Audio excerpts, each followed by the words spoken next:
Welcome. Today we're going to show you how to assemble your new DURAWOOD dining chair.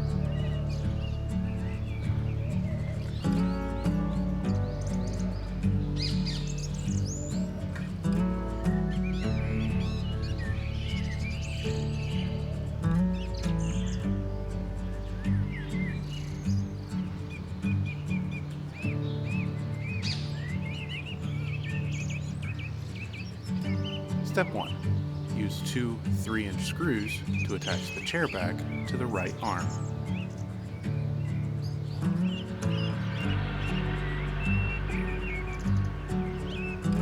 Step 2.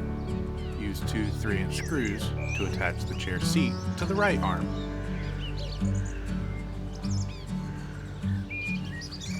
Step 3. Use two 3-inch screws to attach the lower frame assembly to the right arm.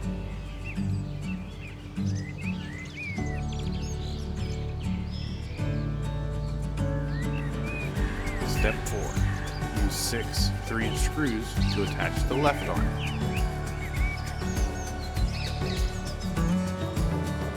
Step 5.